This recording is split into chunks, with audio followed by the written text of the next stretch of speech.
Bismillahirrahmanirrahim. Assalamualaikum warahmatullahi wabarakatuh. Alhamdulillah wassalatu wassalamu ala Rasulillah wa ala alihi wa sahbihi wa mawalah amma ba'du. Kaum muslimin rahimakumullah, Buletin Kafah edisi 375 dengan judul Menjaga Akidah Umat di Penghujung Tahun. Kaum muslimin, di setiap penghujung tahun Masehi ada dua hari raya yang jelas bukan hari raya bagi umat Islam, yaitu Natal dan Tahun Baru. Namun demikian, seperti sudah menjadi tradisi, banyak kaum muslimin yang malah ikut merayakan dua hari raya tersebut. Bahkan instansi pemerintah, swasta, para pejabat dan tokoh masyarakat yang beragama Islam ikut larut dalam dua perayaan tersebut. Momentum itu juga sering diopinikan sebagai wahana kebinekaan dan kerukunan umat beragama. Prihatinnya bagi kita tentu banyak karyawan muslim yang kemudian dikondisikan bahkan diwajibkan untuk mengikuti perayaan Natal dan Tahun Baru. Sebagian dari mereka malah diperintahkan untuk memakai aksesoris perayaan Natal. Kaum muslimin, Majelis Ulama Indonesia dalam fatwa yang dikeluarkan pada 7 Maret 1981 yang lalu telah menyatakan keharaman kaum muslimin merayakan Natal bersama. Pada tahun-tahun selanjutnya, MUI juga menghimbau pada pengusaha yang beragama Kristen agar tidak mendorong atau mewajibkan pegawainya yang muslim untuk terlibat dalam memakai aksesoris Natal. Namun sebagian muslim tetap saja ada yang membolehkan untuk mengucapkan selamat Hari Raya Natal dan bahkan terlibat dalam perayaan Natal tersebut. Alasan dari sebagian mereka, hal itu kata mereka bagian dari sikap toleransi atau tasamu dan bagian dari kebaikan sosial. Mereka berdalih dengan firman Allah Subhanahu wa taala, la yanhakumullahu 'anil ladzina lam yuqatilukum fid dini wa lam yukhrijukum min diyarikum an tabarruhum wa tuqsitu ilaihim innallaha yuhibbul muqsitin. Allah tidak melarang kalian untuk berbuat baik dan berlaku adil terhadap orang-orang yang tidak memerangi kalian karena agama dan tidak pula mengusir kalian dari negeri kalian. Sungguh Allah menyukai orang-orang yang berlaku adil. Quran surat Al-Mumtahanah ayat 8. Padahal perintah berbuat baik kepada non-muslim yang tercantum dalam ayat ini adalah dalam hal muamalah, bukan mencampur adukan perkara akidah dan ibadah dengan umat lain.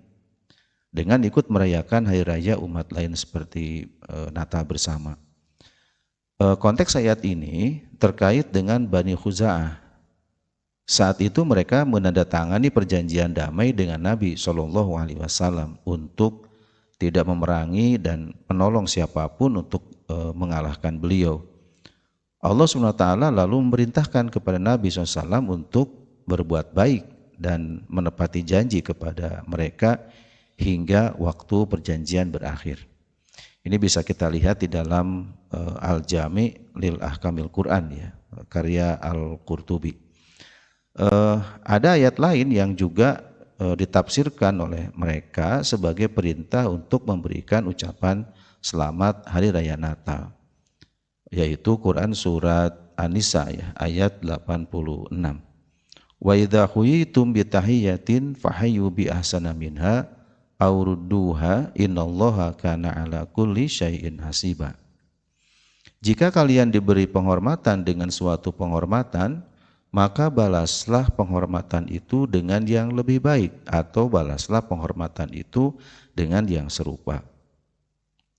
Nah, padahal menurut Imam Al-Qurtubi, tahiyah atau penghormatan di sini bisa berarti ucapan salam Jadi maknanya jika kalian diberi salam, maka jawablah salamnya dengan baik.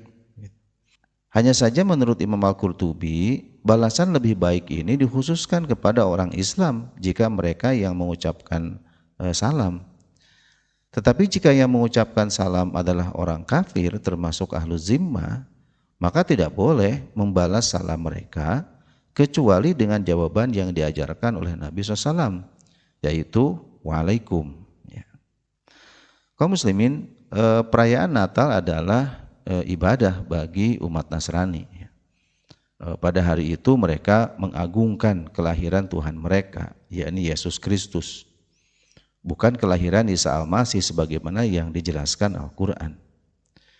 Di dalam pesan Natal bersama Persekutuan Gereja-Gereja Indonesia atau PGI dan Konferensi Wali Gereja Indonesia atau KWI tahun 2019 yang lalu dinyatakan, dengan penuh sukacita kita merayakan pesta kelahiran Tuhan kita Yesus Kristus, Raja Damai, yang datang untuk merubuhkan tembok pemisah, yakni perseteruan yang memecah belah umat manusia. Sebaliknya, dalam hal ini seorang muslim wajib mengimani bahwa Isa Al-Masih adalah hamba Allah dan utusannya, bukan sebagai Tuhan.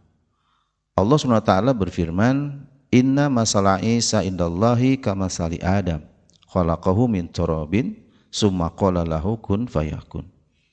Sungguh perumpamaan penciptaan Isa di sisi Allah adalah seperti penciptaan Adam. Allah menciptakan Adam dari tanah, kemudian Allah berfirman kepada dirinya, jadilah, maka jadilah. Ya. Quran Surat Al-Imran ayat 59. Ucapan selamat pada Hari Raya Natal ini jelas sebenarnya bertentangan dengan akidah Islam. Ya. Allah SWT tidak mempunyai anak. Allah SWT pun tidak dilahirkan. Allah SWT juga sudah memperingatkan bahwa pernyataan Allah memiliki anak adalah kemungkaran yang mendatangkan kemurkaannya. Allah SWT berfirman dalam Quran surat Maryam ayat 90-92 yang artinya mereka berkata Tuhan yang Maha Pemurah mengambil atau mempunyai anak. Sungguh kalian telah mendatangkan suatu perkara yang sangat mungkar. Karena ucapan itu langit nyaris pecah, bumi belah dan gunung-gunung runtuh karena mereka mendakwakan Allah yang Maha Pemurah mempunyai anak. Tidak layak bagi Tuhan yang Maha Pemurah mempunyai anak. Dari sini seharusnya bisa dipahami bahwa mengucapkan selamat Hari Raya Natal, apalagi terlibat dalam perayaan Hari Natal, bertentangan dengan akidah dan peribadatan kaum muslimin. Allah SWT telah mengajarkan kepada Nabi SAW dan umat muslim bahwa sekali-kali jangan mengikuti peribadatan mereka. Allah SWT berfirman, Qul ya ayyuhal kafirun la a'budu ma ta'budun, Qul ya ayyuhal kafirun la a'budu ma ta'budun wa la antum a'biduna ma a'bud. Katakanlah wahai kaum kafir, aku tidak akan menyembah apa yang kalian sembah. Kalian pun bukan penyembah Tuhan yang aku sembah. Quran Surat Al-Kafirun ayat 1-3. Ada juga yang berdalih bahwa hanya sekedar ucapan itu tidak akan merusak keimanan seorang muslim. Nah, terhadap sikap seperti ini, Nabi Muhammad SAW telah mengingatkan, Innal abda la yatakallamu bil kalimati min ridwanillah, la yulqi laha bala, yarfa'uhullahu biha darajatin, wa inal abda la yatakallamu bil kalimati min sakhatillahi la yulqi laha bala yahwi biha fi jahannam. Sungguh seorang hamba mengucapkan suatu kalimat yang Allah ridhoi yang tidak begitu dia pedulikan. Namun dengan ucapan itu Allah mengangkat dirinya beberapa derajat. Sungguh seorang hamba mengucapkan suatu kalimat yang Allah murkai yang tidak begitu dia pedulikan, namun dengan ucapan itu Allah melemparkan dirinya ke dalam neraka. Hadis riwayat Bukhari Muslim. Kaum muslimin, adapun perayaan Tahun Baru Masehi ini pertama kali dirayakan oleh bangsa Romawi dengan menyiapkan berbagai persembahan untuk dewa-dewa mereka. Pada abad pertengahan di Eropa, pimpinan gereja Kristen mengikuti perayaan Tahun Baru pada 1 Januari. Nah, ini pun patut disayangkan jika hari ini banyak kaum muslim di berbagai penjuru dunia, termasuk di tanah air, ikut-ikutan merayakan peringatan tahun baru ini. Ini Tahun Baru Masehi.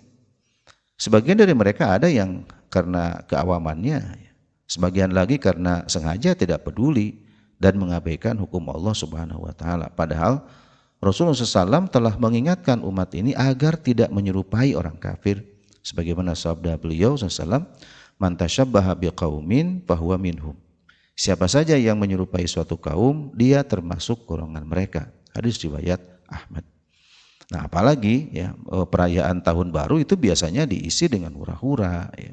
Tidak jarang terjadi campur baur pria wanita, bahkan disertai minuman keras. Dan lebih memperhatikan lagi, tidak jarang perayaan tahun baru diisi dengan perzinahan. Berbagai laporan dari sejumlah daerah ya, menginformasikan bahwa penjualan kondom di toko-toko retail online, bahkan lewat jasa ojol, meningkat menjelang perayaan malam tahun baru. Kaum muslimin, perayaan Natal dan Tahun Baru juga kerap menjadi ajang kampanye paham pluralisme. Umat diajak untuk menerima paham semua agama adalah benar. Tidak ada dikotomi iman dan kafir.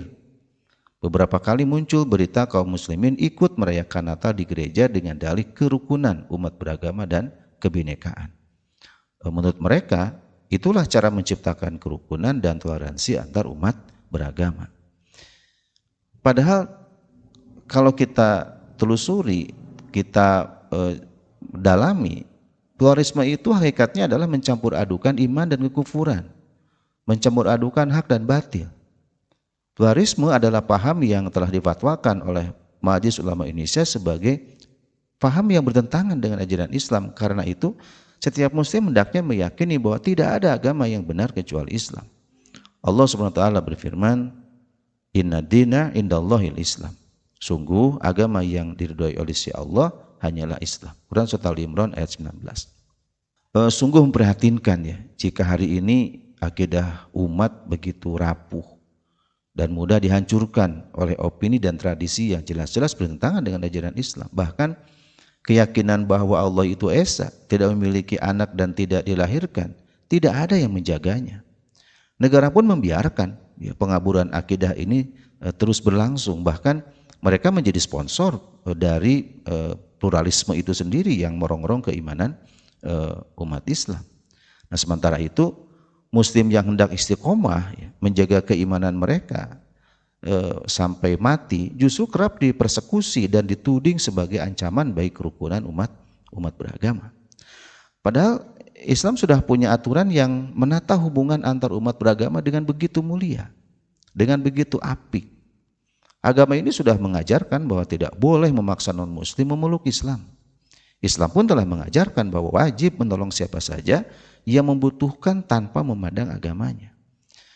Tetapi sebaliknya, Islam mengharamkan tindakan mengganggu harta, mengganggu kehormatan, bahkan jiwa sesama manusia apapun keyakinannya. Namun dalam perkara keimanan dan dalam perkara ibadah, setiap muslim wajib berpegang pada keyakinannya. Ia harus yakin bahwa hanya Islam satu-satunya agama yang Allah ridhoi. Siapa saja yang mencari agama selain Islam akan merugi dunia dan akhirat. Allah SWT berfirman, "Wa may yabtaghi ghairal islami dinan fala yuqbala minhu wa huwa fil akhirati minal khasirin." Siapa saja yang mencari agama selain Islam, sekali-kali tidaklah akan diterima agama itu, dan dia di akhirat termasuk orang-orang yang rugi. Quran Surat Al-Imran ayat 85. Wallahu a'lam bishawab. Kaum muslimin, demikian isi buletin Kapah edisi 375 yang berjudul Menjaga Akidah Umat di Penghujung Tahun. Semoga bermanfaat. Terima kasih. Mohon maaf jika ada kekhilafan dan kesalahan. Wassalamualaikum warahmatullahi wabarakatuh.